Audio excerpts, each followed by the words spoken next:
PWD retired employees കൂട്ടായ്മ കാഞ്ഞങ്ങാട്ട് അംഗങ്ങളുടെ സ്നേഹസംഗമം സംഘടിപ്പിച്ചു. വയോജനങ്ങൾക്കുള്ള ആനുകൂല്യം പുനഃസ്ഥാപിക്കണമെന്ന് പരിപാടി കേന്ദ്ര സംസ്ഥാന സർക്കാരുകളോട് ആവശ്യപ്പെട്ടു. This news sponsored by Emmanuel Silks, Kanhangad, Kannur and Thrissur.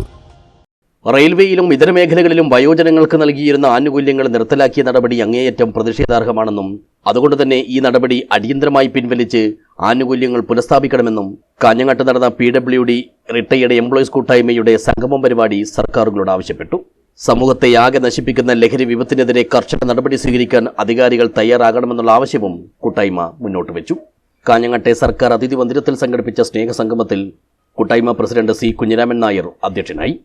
7 വർഷമായി പ്രവർത്തിച്ചു വരുന്ന ഈ സംഘടന വിരമിച്ച ജീവനക്കാരുടെ ക്ഷേമാന്വേഷണം നടത്തുന്നതിനും സുഹൃത്ബന്ധങ്ങൾ പുതുക്കുന്നതിനും വേണ്ടി ഉള്ള പ്രവർത്തനങ്ങൾ നടത്തിവരുന്നു.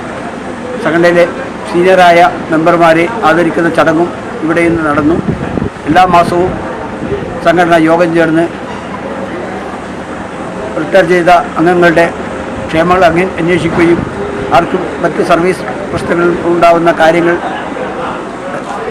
നികത്തി കൊടുക്കുകയും ചെയ്യുന്നുണ്ട്. അംഗങ്ങളിൽ 80 വയസ്സ് പൂർത്തിയായ K. Karunakaran Nambiar Payyanur, P. Kunhiraman Kanhangad South, KV Damodaran Cheruvathur, T. Kunhiraman Nileshwaram, PV Gopalan Uduma, Nagesh Karattuvayal എന്നിവരെ പരിപാടിയിൽ ആദരിച്ചു. ഗംഗാധരൻ, പീതാംബരൻ, പ്രഭാകരൻ, ഗോപാലകൃഷ്ണൻ, കാർത്തിയായിനി, ഭാസ്കരൻ, രാധാകൃഷ്ണൻ എന്നിവർ സംസാരിച്ചു. കൂട്ടായ്മ സെക്രട്ടറി K. ചന്ദ്രശേഖരൻ സ്വാഗതവും ട്രഷറർ M. ഉണ്ണികൃഷ്ണൻ നന്ദിയും പറഞ്ഞു. News bureau, Kanhangad.